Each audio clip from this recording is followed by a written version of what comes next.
pasti Ustadz akan membahas hadis ini, pasti dalilnya ini. Sudah ketebak misalkan saja, saking seringnya disampaikan. Target kita adalah mencari ridho Allah. Allah suka kepada kita. Ya.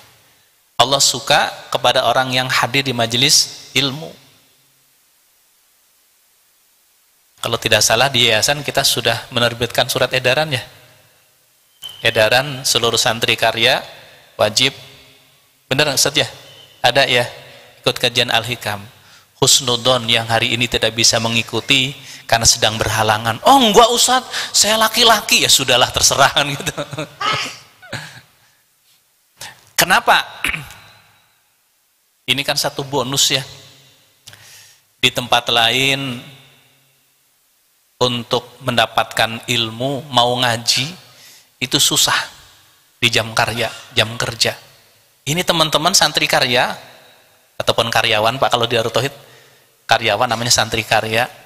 Ini harusnya jam segini kan masih harus bekerja, tapi diberikan bonus, boleh meninggalkan aktivitasnya sok ngaji. Tapi ternyata milih bekerja daripada ngaji. Lo kok tahu? Nah buktinya santri karya banyak kok yang hadir segini kan gitu. Ya Gus ya. Tuh Agus selalu ada di depan kan itu ya. Mendingan ngaji Gus ya daripada bekerja. Sama-sama digaji lagi kan gitu. Ngaji digaji kan, bekerja digaji. Mendingan ngaji kan, begitu digaji kan gitu. Teman-teman yang baik, jadi edaran itu bukan semata-mata ya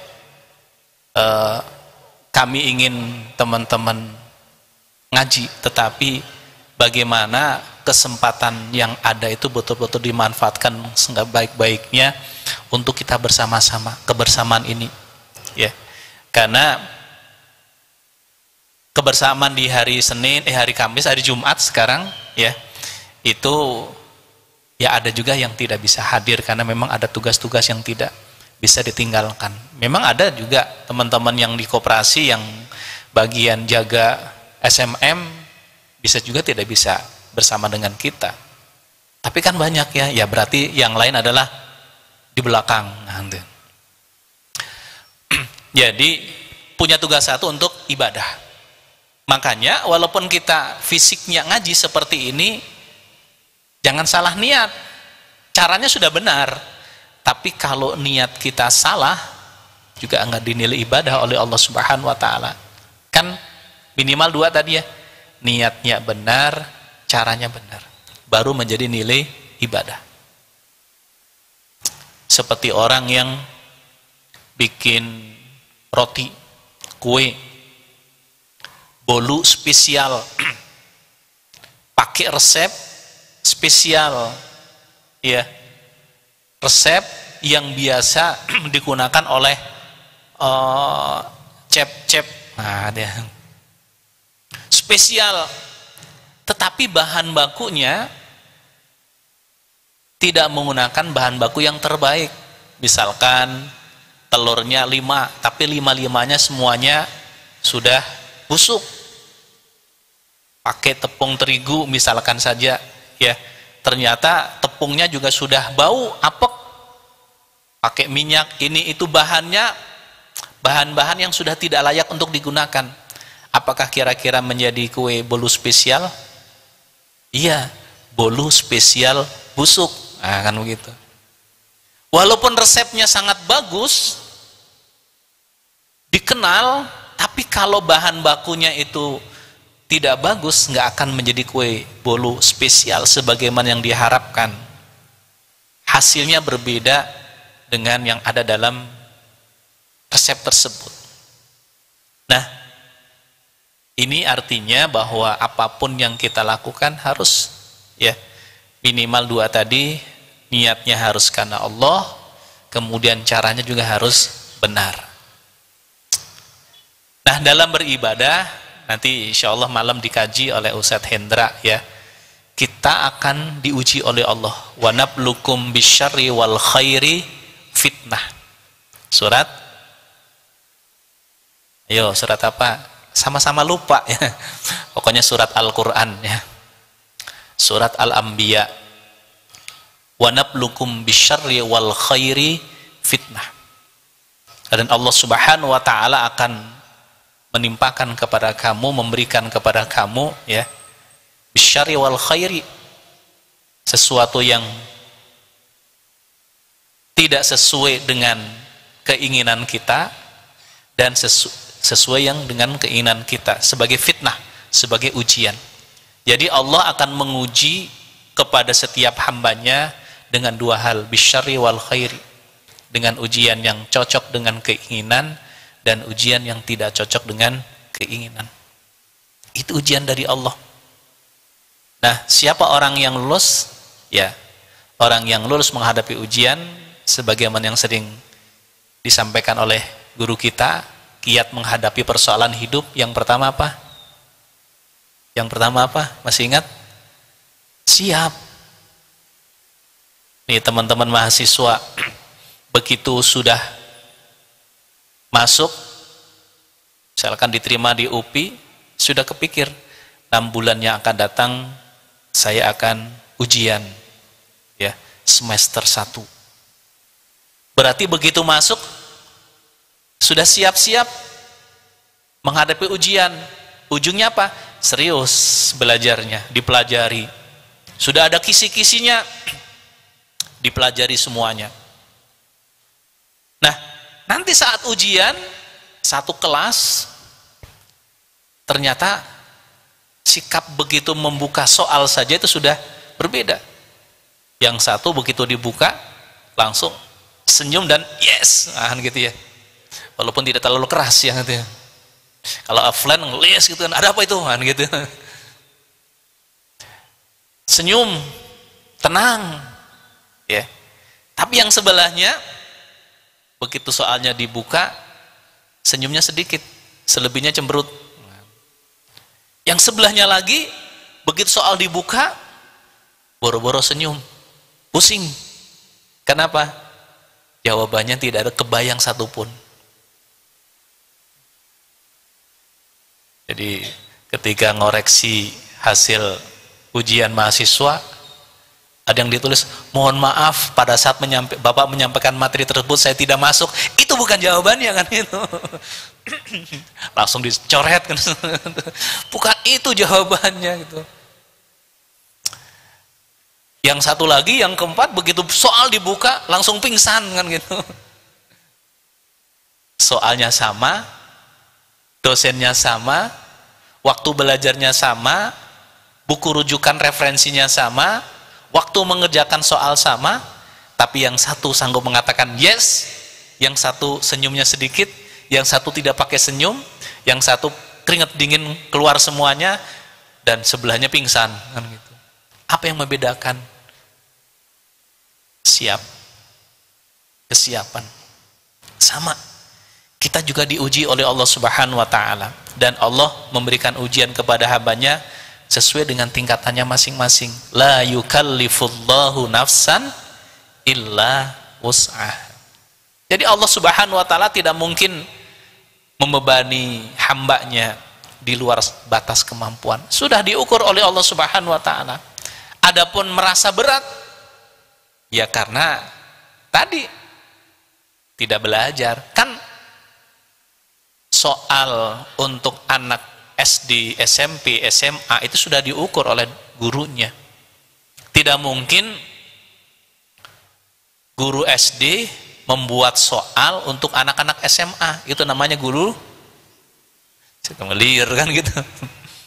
Sudah diukur itu. Oh, ini tingkat SD. Soalnya biasanya sebutkan. Kan gitu. Kalau mahasiswa sebutkan rukun wudhu, berarti dosennya harus belajar lagi kan gitu. Tapi analisa, pendapat, ya itu untuk tingkat mahasiswa. Siap menghadapi ujian, ya. Yang kedua, apa rumusnya? Kalau sudah terjadi harus ridho. Kalau belum terjadi harus siap, sebelum terjadi harus siap, kalau sudah terjadi harus ridho. Yang ketiga, jangan dipersulit diri, iya kan? Sudah sederhanakan. Yang keempat, Evaluasi. Evaluasi. Kenapa kok saya susah ngerjakan soal ini? Oh, bisa jadi karena tak belajar, jadi susah. Dan terakhir adalah falyatawakkal 'ala Allah. Kita tawakal kepada Allah Subhanahu wa taala, pasrah total kepada Allah. Nah, wa nablukum bisyarri wal khairi fitnah. Di beberapa hari termasuk saat kita melaksanakan sholat Id, banyak guru-guru kita, para khotib menyampaikan hikmah yang mudah-mudahan bisa kita ambil dari perjalanan Nabiullah Ibrahim alaihissalam. Kalau kita buka di dalam Al-Quran, ada dua nabi yang Allah perintahkan untuk dijadikan sebagai uswatun hasanah. Yang pertama siapa? Nabi Muhammad SAW. Itu Allah sampaikan di dalam Al-Quran surat Al-Quran ya. Surat Al-Ahzab. Surat Al-Ahzab ayat berapa sih ya? 21 ya, 21 ya. Ayat 21. Laqad kana lakum fi Rasulillahi uswatun hasanah. Yang kedua adalah Nabiullah Ibrahim alaihissalam. Ini qad kanat lakum uswatun hasanatun fi Ibrahim walladzina ma'ahu. Ada laqad, ada qad. Dalam bahasa Arab, qad itu adalah harfu tahqiqin. Jadi huruf yang digunakan untuk menetapkan sesuatu bahwa sesuatu tersebut adalah pasti, sungguh. Makanya biasanya laqad kana, sungguh pasti, yakti. Wah, kata orang Jawa begitu. Sesuatu yang sifatnya pasti. Qad kana lakum uswatun hasanatun fi Ibrahim walladzina ma'ahu. Ada kalimat walladzina ma'ahu. Allah memerintahkan agar kita menjadikan Nabiullah Ibrahim alaihissalam sebagai uswatun hasanah. Dan bukan hanya Nabiullah Ibrahim alaihissalam, tapi walladzina ma'ahu, orang-orang yang bersamanya, yaitu siapa? Keluarganya, anak dan istrinya. Nabi Ibrahim itu termasuk apa? Abul Anbiya. Apa Abul Anbiya itu? Bapaknya para nabi. Nabi yang pertama siapa? Adam. Kedua siapa? Adamun Idrisun Nuhun Hudu Ma'soleh wa Ibrahimu kunun muttaba. Kan itu dulu kan Ngakiatul Awam gitu ya. Ini dulu saya ingat waktu masih kecil itu. Aqidatul Awami. Adamun Idrisun Nuhun Hudu Ma'soleh wa Ibrahim. Nabi Ibrahim. Nah, Nabi Ibrahim itu sebagai Abul Anbiya. Kenapa? Dari 25 nabi ya, berapa yang dari zuriyah Nabi Ibrahim? Nabi Ibrahim nomor berapa? 6 ya, ke-6. 6. Berarti 19 nabi itu adalah keturunan dari Nabiullah Ibrahim alaihissalam. Maka disebut dengan Abul Anbiya. Adam, Idris, Nuh, Hud, Soleh, Ibrahim. Nah, ngitung bisi salahan gitu. Nah, Abul Anbiya. Kemudian Nabi Ibrahim juga menjadi Nabi Ulul Azmi. Ulul Azmi itu apa? Nabi yang mendapatkan ujian yang sangat dahsyat, sangat luar biasa dari Allah Subhanahu wa taala dan lulus dalam menghadapi rangkaian ujian-ujian tersebut. Kalau kita melihat doa-doanya, kalau Nabi Ulul Azmi itu ketika diuji oleh Allah menghadapi kaumnya tatkala berdakwah, doanya adalah minta perlindungan, pertolongan, kekuatan dari Allah Subhanahu wa taala, dan cenderung kalau tidak ini menyalahkan diri sendiri. Artinya apa? Dolamna anfusana wa illan taghfir lana wa tarhamna lanakunanna minal khasirin. Makanya dahsyat. Nah, Nabi Ibrahim alaihissalam ini salah satu Nabi Ulul Azmi tersebut, ujiannya luar biasa. Jadi kalau di dalam Al-Quran tadi surat Al-Anbiya ya, surat Al-Anbiya, wa nablukum bisyarri wal khairi fitnah, ujian Nabi Ibrahim lebih banyak dihadapkan dengan ujian-ujian yang tidak cocok dengan keinginannya. Kita lihat bapaknya Nabi Ibrahim siapa? Azar. Ya. Ini dijelaskan di Al-Quran surat Al-An'am. Nah, surat Al-An'am ayat 74 tentang wa id qala Ibrahimu li abihi azara atattahidu alihatan. Nabi Ibrahim berkata kepada bapaknya namanya Azar, wahai bapakku, kenapa engkau jadikan berhala ya alihah sebagai ilah, sebagai sembahan? Inni ara, ya, sesungguhnya aku melihat inni araka wa qaumaka fi dhalalim mubin. Sesungguhnya aku melihat engkau dan kaum orang-orang yang sesat. Jadi bahasa komunikasi Nabi Ibrahim alaihissalam dengan bapaknya, walaupun bapaknya penyembah berhala, tapi dengan bahasa yang terbaik. Jadi tidak kemudian serta-merta karena salah kemudian dipersalahkan, diejek, dihina, tidak. Ini pelajaran untuk kita bagaimana tatkala menghadapi orang-orang yang komunikasinya belum baik, kita harus baik. Seperti Nabi Musa dengan Fir'aun, qaulan lain. Jadi perkataan yang lemah lembut, padahal yang dihadapi siapa? Fir'aun, tapi tetap lemah lembut. Nah, Nabi Ibrahim pun demikian. Ujian keluarganya, orang tuanya penyembah berhala, bahkan pembuat berhala. Bahkan saya pernah baca satu cerita, ya, Azar ini bukan hanya membuat berhala, penyembah berhala, pembuat berhala, tapi juga yang melegalkan berhala. Jadi tangan kanannya raja. Berhala-berhala itu baru boleh disembah kalau sudah mendapatkan stempel kan gitu dari Azar. Apa namanya, legalisator kan gitu. Di stempel baru sah boleh disembah kan gitu. Artinya pengaruhnya sangat besar. Tapi Nabi Ibrahim alaihissalam itu tidak kemudian terpengaruh kepada orang tuanya. Bahkan rajanya, raja siapa? Raja Namrud. Ya. Begitu bengis, menganggap dirinya sebagai Tuhan dan minta disembah oleh rakyatnya. Kembali lagi, itu ujian yang Allah berikan kepada Nabi Ibrahim alaihissalam. Bahkan sampai Nabi Ibrahim dibakar kan begitu. Ketika Nabi Ibrahim dibakar, Allah berfirman, ya naru kuni bardan wa salama ala Ibrahim. Hei nari, api jadilah dingin. Sifat api itu panas.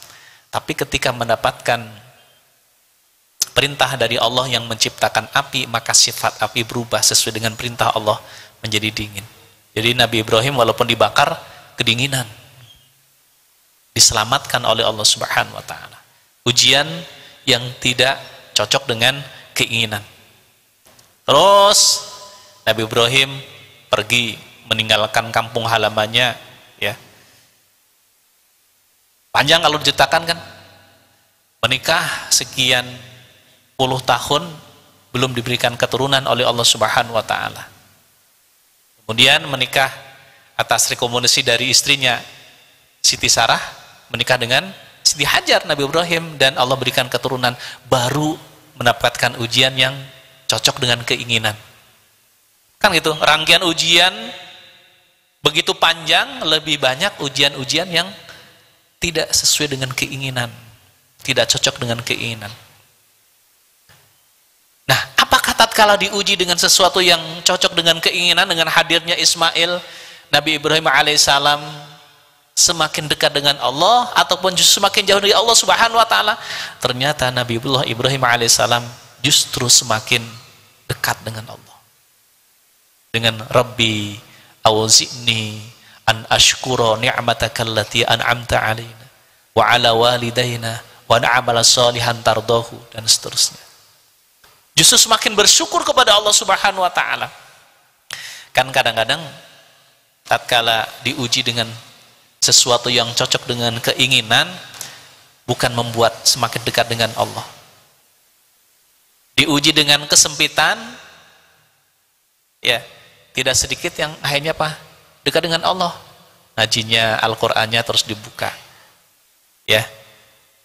Begitu ujian selesai, dapat kenikmatan, Al-Qur'annya lupa nyimpennya di mana. Gitu. Jarang dibaca. Berarti dia lebih dekat dengan Allah tatkala diuji dengan sesuatu yang tidak cocok dengan keinginan.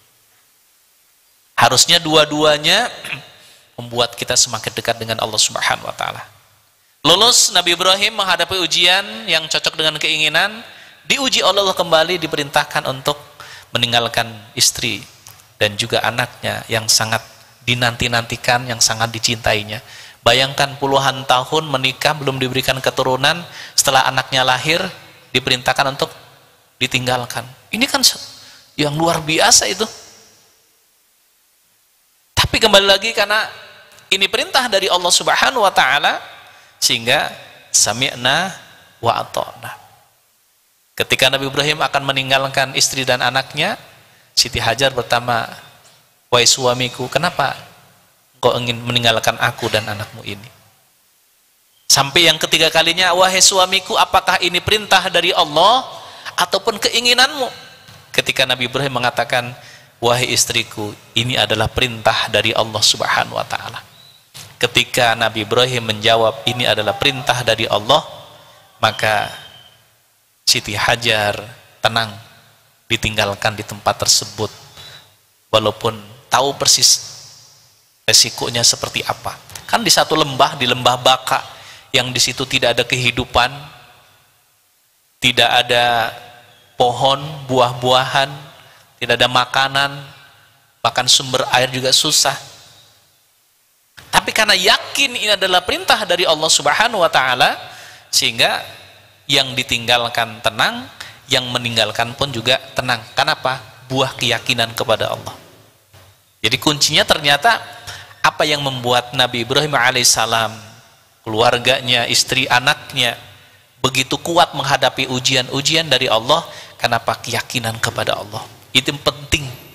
Makanya di Darut Tauhid, ya, sesuatu yang paling mahal adalah ilmu tauhid, ilmu mengenal Allah. Awwalu wajibin 'alal insani ma'rifatun ilah bistiqani. Jadi pertama kali ataupun yang wajib dipelajari oleh kita adalah ma'rifatun ilah, mengenal Allah. Dan di Darut Tauhid setiap saat kita dapat ilmu dari guru kita, ilmu ma'rifat. Ilmu ini sangat-sangat berharga sekali, ya, sangat berharga sekali. Karena dampak dari ilmu ma'rifat, ilmu mengenal Allah, membuat tenang. Termasuk kita belajar dari Nabi Ibrahim alaihissalam. Kenapa? Karena begitu yakinnya kepada Allah, sehingga tenang menghadapi ujian-ujian tersebut, walaupun berat sekali ujiannya. Ya, ujian yang tidak cocok dengan keinginannya berat, meninggalkan anak istri berat. Ya. Kemudian kembali lagi datang ujian yang cocok sesuai dengan keinginan. Perintah Allah untuk Nabi Ibrahim kembali ke lembah Baka. Di situ sudah mulai ada kehidupan, karena ketika air Zam-Zam mengeluarkan air, Zam-Zam itu artinya apa? Kumpul, kan begitu. Begitu di kaki Ismail mengeluarkan air, maka Siti Hajar spontan mengatakan, "Zam-Zam, Zam-Zam, Zam-Zam, kumpul." Menyeru kepada orang-orang yang sedang melewat di situ, "Ada air, kumpul ke sini, silakan ngambil." Dan subhanallah, sampai hari ini air Zam-Zam, ya, tidak habis. Sekarang ketika musim haji, berapa juta orang yang minum air Zam-Zam. Sekarang sedikit, sepertiganya. Pada saat jumlah yang banyak, tetap aja cukup, tidak pernah kekurangan. Belum pernah melihat selama ini di Masjidil Haram, Masjid Nabawi misalkan, kehabisan air Zam-Zam, itu belum pernah, selalu ada. Artinya sumber airnya itu tidak pernah habis, kan begitu.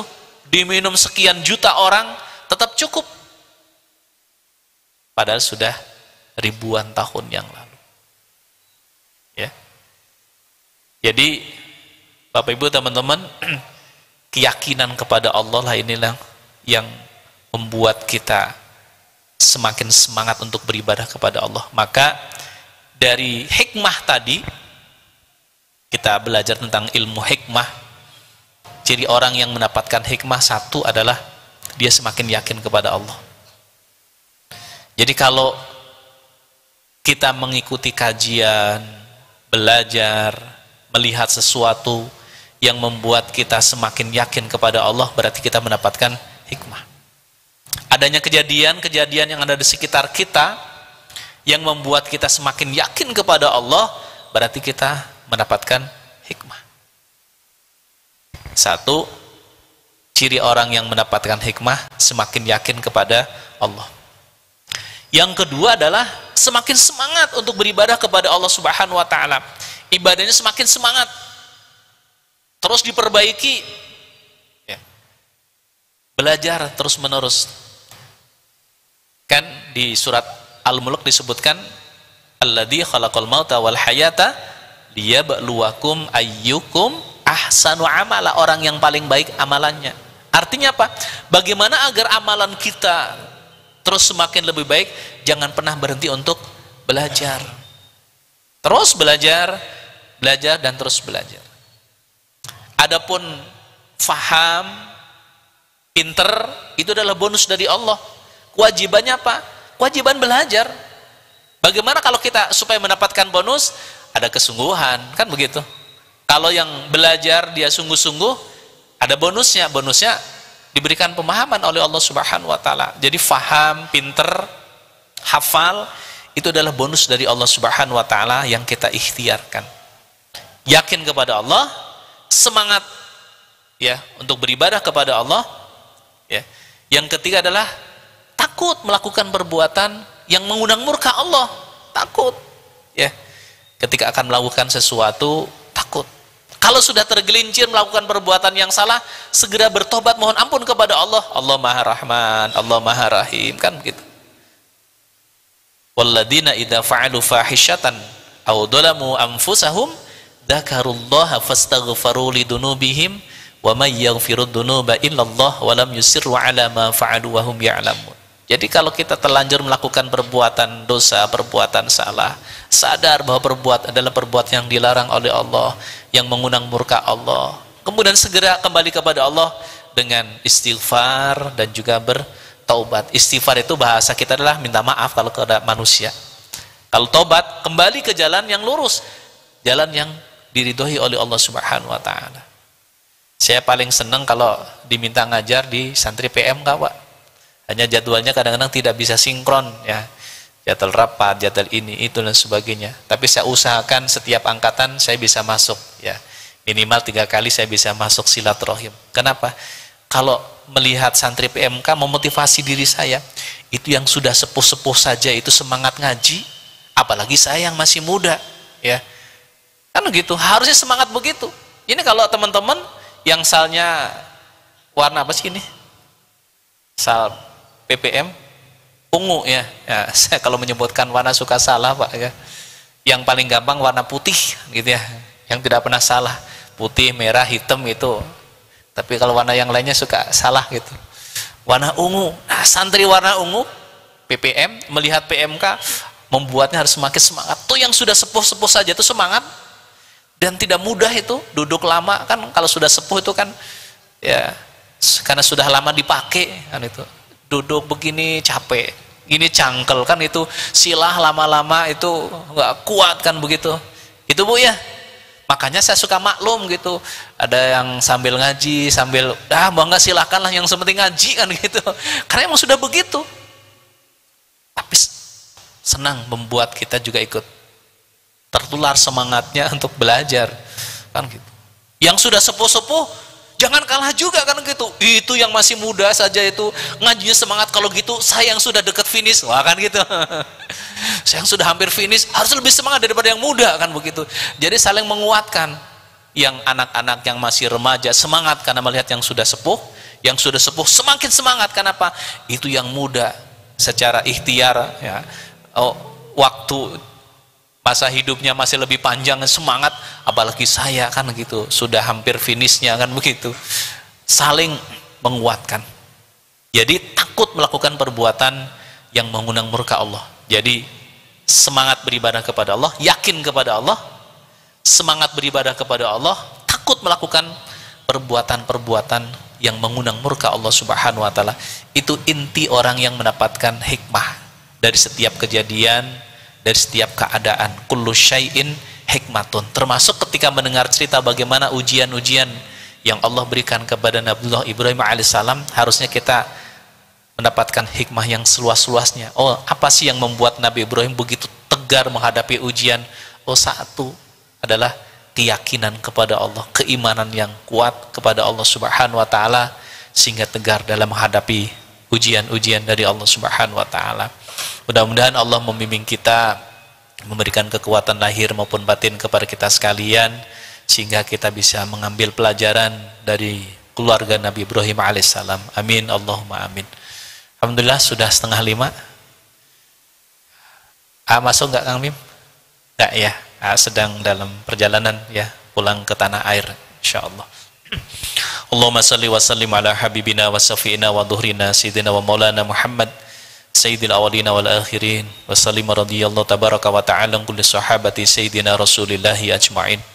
Alhamdulillahi rabbil alamin, hamdan syakirin, hamdan na'imin, hamdan yuwafi ni'amahu wa yukafi majidah. Ya Rabbana lakal hamdu kama yanbaghi li jalali wajhikal karim wa 'azimi sultanik. Allahumma inna nas'aluka ridhaka wal jannah. Allahumma inna nas'aluka ridhaka wal jannah. Allahumma inna nas'aluka ridhaka wal jannah wa na'udzubika min sakhatika wan nar. Rabbana dhalamna anfusana wa illam taghfir lana wa tarhamna lanakunanna minal khasirin. Allahumma inna nas'aluka husnal khatimah wa na'udzubika min su'il khatimah. Duhai ya Allah, ampuni dosa-dosa kami ya Allah, dosa yang besar maupun dosa yang kecil, dosa yang kami sengaja maupun yang tidak kami sengaja, dosa yang nampak maupun yang tersembunyi. Ampuni seluruh dosa kami ya Allah, tutupi aib-aib kami ya Allah. Ampuni jikalau selama ini kami kufur nikmat ya Allah. Ampuni jikalau selama ini nikmat yang telah Engkau berikan kepada kami belum kami syukuri ya. Ampuni jikalau selama ini amanah yang telah Engkau berikan kepada kami belum kami jaga dengan sebaik-baiknya. Ampuni jikalau selama ini kami sebagai orang tua belum menjadi contoh kebaikan bagi anak-anak kami ya Allah. Dan jikalau selama ini kami sebagai seorang anak belum berbakti kepada kedua orang tua kami, masih sering menyakiti hati orang tua kami, belum bisa membalas kebaikan-kebaikan orang tua kami. Ya Allah, muliakan kedua orang tua kami ya Allah. Balaslah setiap kebaikan yang pernah beliau lakukan kepada kami ya Allah. Duhai ya Allah, ampuni pula dosa orang tua kami, baik yang masih hidup maupun yang sudah meninggalkan kami. Bagi orang tua kami yang masih hidup, ampuni dosa-dosanya ya Allah. Sehatkan lahir batinnya, mudahkan segala urusannya, lapangkan rizkinya ya Allah. Jika kelak ajal menjemputnya, golongkan menjadi orang-orang yang husnal khotimah. Duhai ya Allah, bagi orang tua kami yang sudah meninggalkan kami, ampuni dosa-dosanya ya Allah. Lapangkan kuburnya, mudahkan hisabnya. Jadikanlah alam kuburnya sebagaimana beliau di taman surgamu ya Allah. Kumpulkan kami dengan orang tua kami kelak di surgamu ya Allah. Duhai ya Allah, muliakan guru-guru kami ya Allah. Muliakan guru-guru kami ya Allah. Balaslah setiap kebaikan, setiap ilmu yang telah beliau berikan kepada kami semua ya Allah. Muliakan keluarganya ya Allah, muliakan keturunannya ya Allah, wabil khusus guru kami Agim ya Allah. Jadikanlah guru kami Agim menjadi jalan kami semakin mengenalmu ya Allah. Semakin banyak umat mengenalmu ya Allah, semakin banyak orang-orang yakin kepadamu ya Allah. Rabbana dhalamna anfusana wa illam taghfir lana wa tarhamna lanakunanna minal khasirin. Allahumma inna nas'aluka husnal khatimah wa na'udzubika min su'il khatimah. Duhai ya Allah, undang kami semua ke tanah suci-Mu ya Allah. Jamu kami semua di tanah suci-Mu ya Allah. Berikanlah kesempatan kepada kami untuk bisa sujud di Baitullah-Mu ya Allah. Berikanlah kesempatan kepada kami untuk bisa ziarah ke makam kekasih-Mu baginda Rasulullah sallallahu alaihi wasallam. Allahumma salli ala sayyidina Muhammadin salatan tuballighuna biha hajja baitikal haram wa ziyarata habibika Muhammadin sallallahu alaihi wasallam bil madinatil munawwarati fi sihatin wa afiyatin wa bulughil maram wa وعلى آله وصحبه وبارك وسلم اللهم إنا نسألك الهدى والتقى والعفاف والغنى ربنا آتنا في الدنيا حسنة وفي الآخرة حسنة وقنا عذاب النار ودخلنا الجنة مع الأبرار يا عزيز يا غفار يا رب العالمين وصلى الله على سيدنا محمد وعلى آله وصحبه وبارك وسلم سبحان ربك رب العزة عما يصفون وسلام على المرسلين والحمد لله رب العالمين. Alhamdulillah, terima kasih. Kita akhiri dengan membaca hamdalah dan doa kafaratul majlis. Alhamdulillahirabbil alamin. Subhanakallahumma bihamdika asyhadu an la ilaha illa anta astaghfiruka wa atubu ilaik. Assalamualaikum warahmatullahi wabarakatuh. Ketua Yayasan Indonesia Mengaji menyampaikan 65% dari jumlah penduduk Indonesia beragama Islam tidak bisa membaca Al-Quran. Assalamualaikum warahmatullahi wabarakatuh. Data lewat Republika 147,5 juta umat Islam di Indonesia belum bisa membaca Al-Quran atau buta huruf Quran. Departemen Agama mencanangkan minimal 5 juta mushaf diperlukan di Indonesia ini setiap 1 tahun. Dan DT Peduli sebagai tahap awal mencetak 20.000 mushaf untuk diwakafkan kepada masyarakat di pelosok negeri karena banyak masjid yang sudah rusak Qur'annya atau tidak punya Qur'an, dan ini ladang amal bagi kita semua. Ayo sahabat-sahabatku sekalian, kita menjadi orang yang berada di barisan paling awal dalam berwakaf mushaf Al-Quran untuk negeri bersama DT Peduli. Assalamualaikum warahmatullahi wabarakatuh. Berwakaf Al-Quran ke pelosok negeri plus pelatihan membaca Al-Quran. Wakaf Al-Quran plus raih pahala mengalir abadi.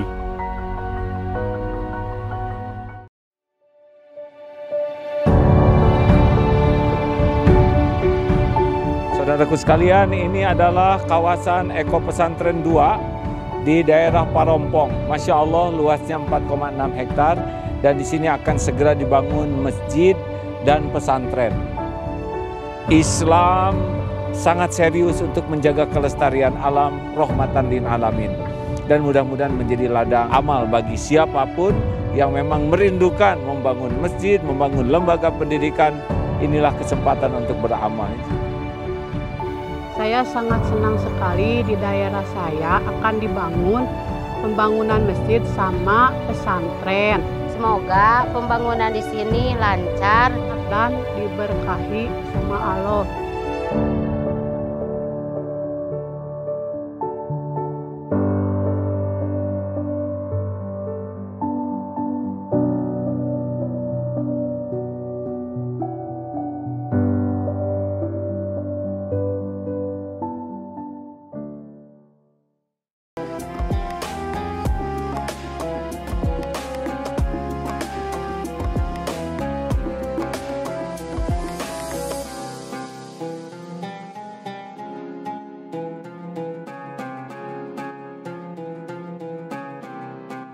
Jangan lupa, saya bilang sekalian, terus berlangganan di Darut Tauhid Official.